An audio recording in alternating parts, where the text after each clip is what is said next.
berkat darimu. Dia adalah pemberian darimu. Itu dulu Tuhan. Sekarang kan silakan ambil kalau Anda mau Tuhan, sekarang pun silakan. Saya rela Tuhan. Gitu ya.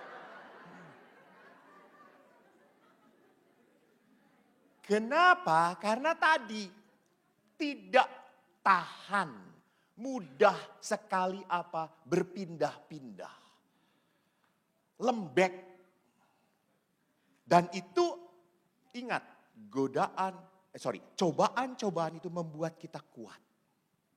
Maka pada saat Anda lihat Ibu Teresa pernah berkata, cinta yang sejati itu adalah cinta yang sampai meneteskan air mata. Jadi ibu-ibu kalau Anda sampai sedih berduka cita oleh suamimu, good, you have good husband. Tapi kalau istri belum pernah menangis mencintai suami, jangan-jangan suaminya yang banyak menangis.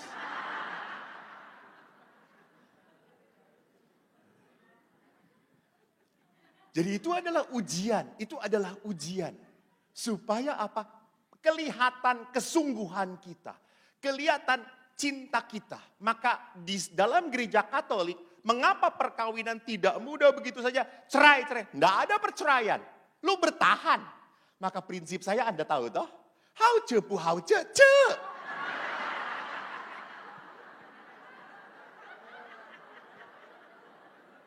Itu yang saya pegang.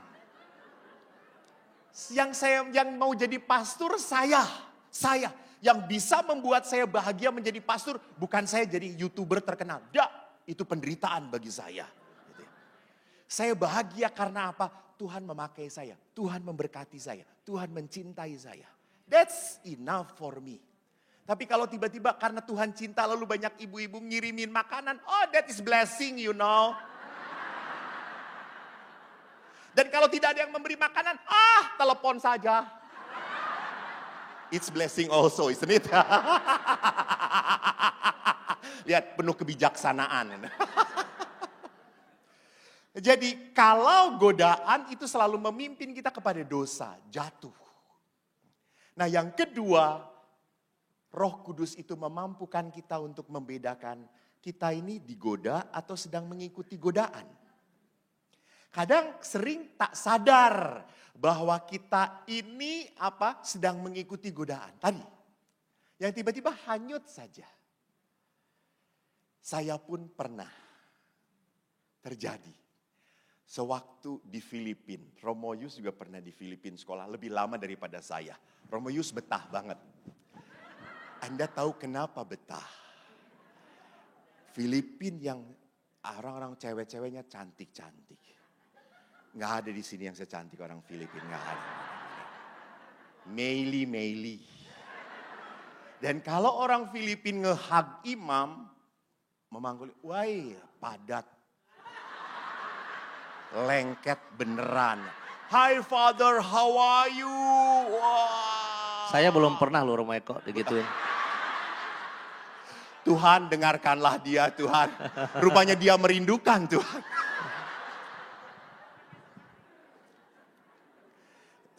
Teman saya di Sefam Romo di Family Ministry. Jadi karena Family Ministry kita tentang counseling dan banyak ibu-ibu dan counseling. Kita belajar tentang counseling, itu teman-teman saya. Dan mereka tahu imam, wah langsung gak. Lama-lama saya berpikir, saya bisa rontok iman saya. Saya gak tahan.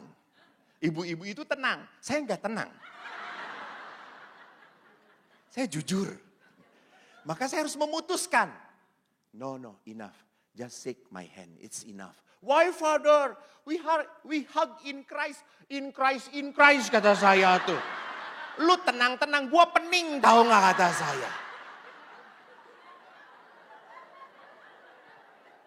Maka saya tahu batas karena apa? Bisa hanyut, tergoda dan akhirnya apa? Merindukan. Kalau sudah merindukan, Anda sudah ketagihan. Dan ketagihan itu adalah bahasa dosa. Kita sudah ketagihan itu karena melekat. Gue gak bisa happy kalau gak ada itu. Itu ketagihan, betul atau tidak? Betul. Seperti saya ketagihan berada di sini. Bukan karena ketagihan, karena ininya ada di sini gitu ya. Yang di sini ngiri Romo. Ya, saya pindahin. Iya. Betul, saya juga bingung jadi kenapa saya di situ terus ya. Saya ngikutin MC saudara-saudara moderator. Kalau saya tidak mengikuti amplop kagak ada. Saya taat.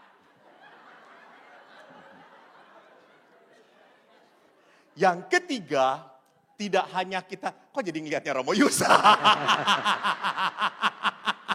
Karena saya kalau ngeliat Romo Yus ada kuasa kegelapan gitu. Saya harus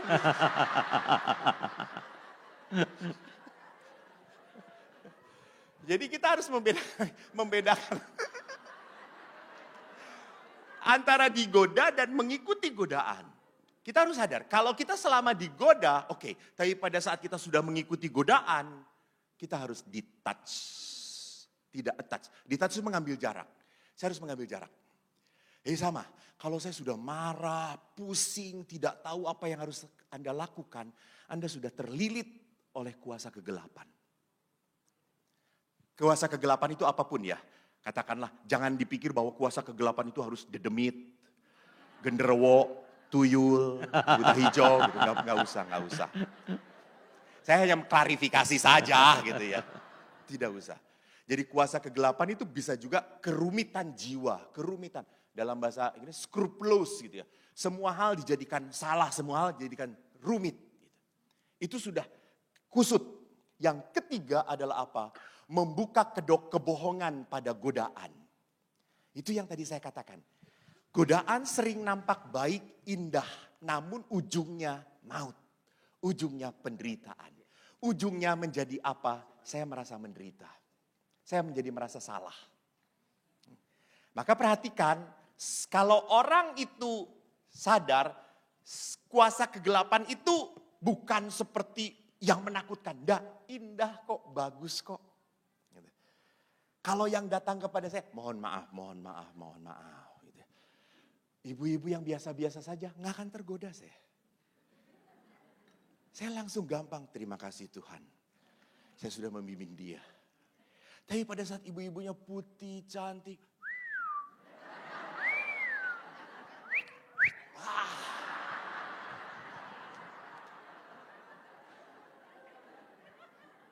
Maka saya sekali lagi tidak mungkin mudah untuk apa? Untuk tidak jatuh. Maka penuh semangat ngomongnya. Berlama-lama. Hati-hati. Berlama-lama.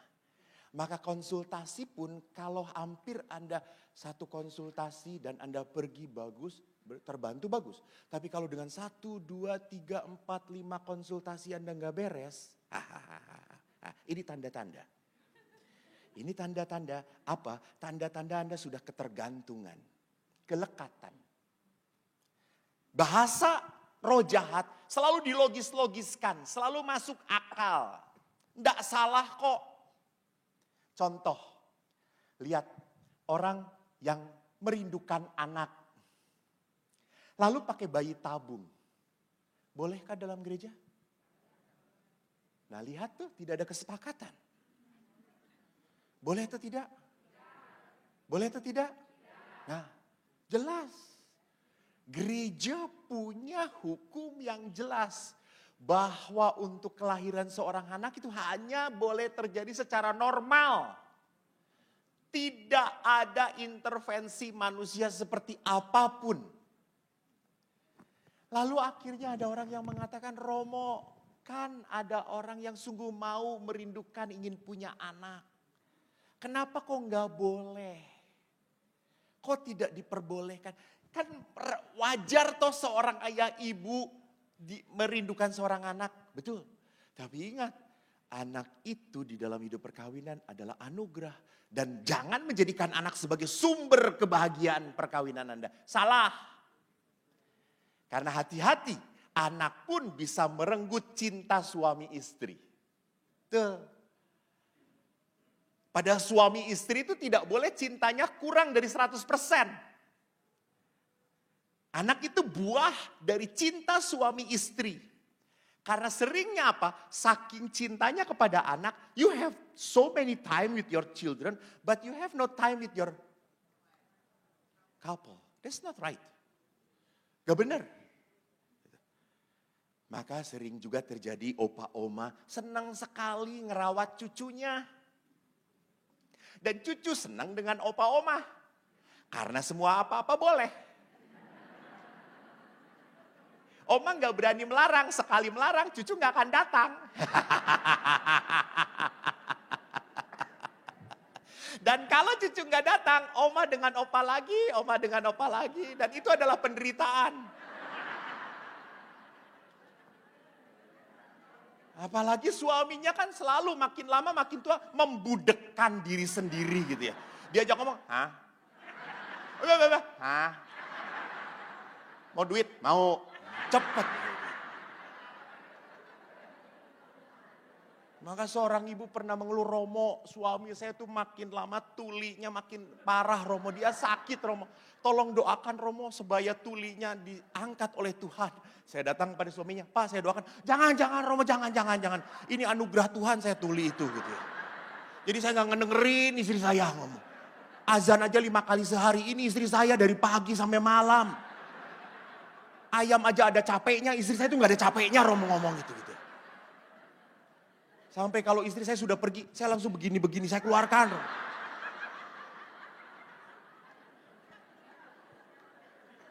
Hei Bapak Ibu yang terkasih, lihat bahwa seringkali saya membenarkan hal yang tidak benar karena alasan apa? Karena alasan sepertinya logis, dilogis-logiskan. Logis, betul.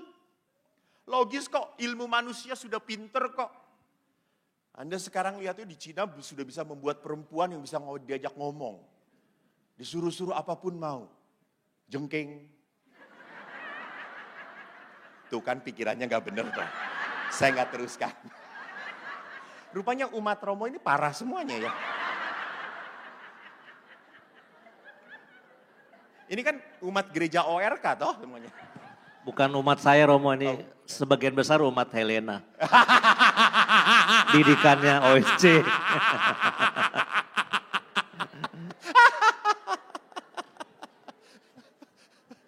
Jadi kita harus lihat bahwa untuk masuk ke dalam doa, jangan masukkan kami ke dalam pencobaan. Itu berarti apa? Jangan masuk ke dalam pencobaan itu adalah sebuah keputusan hati. Sebuah keputusan. Maka pertobatan, kalau kita berbicara tentang pertobatan, itu bukan hanya kemauan tetapi kesungguhan. Saya itu kok enggak mendapat ya Romo kata apa, aku kok dari tadi lupa. Pertobatan itu dalam bahasa gereja itu sering lihat perputaran itu. Metanoia. Metanoia, betul. Membalikan. Thank you. Ya. Metanoia, membalikkan. Membalikkan. Maka di dalam Prapaskah kita diajak untuk belajar apa? Ajere kontra. Melakukan sebaliknya. Jadi kalau saya malas dengan suami gak mau menyapa, justru saya sapa. Ajere kontra. Keterbalikan. Sebagai bukti apa? Sebagai bukti ini keputusan hati. Walaupun suami nyebelin, diajak ngomong, tetap saya pegang, saya sentuh, saya layani. Dengan kasih ya dikit. Jengkelnya banyak. Nggak apa-apa.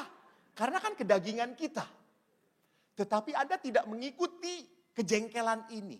Justru Anda mengikuti kebenaran. Jadi Anda nanti akan bertanya, Romo kalau saya jengkel tapi tetap melayani dia, tersenyum pada dia munafik atau bukan? Bukan. Tidak munafik. Anda mengalahkan kelemahan Anda. Kalau munafik itu kan, gini, ngomongin,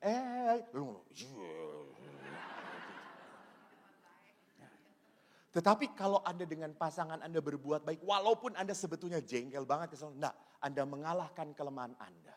Di sini yang disebut sebagai keputusan hati. Apakah setiap saat saya bahagia dengan pasangan saya? Gara-gara Romo jadi saya terkacau di sini.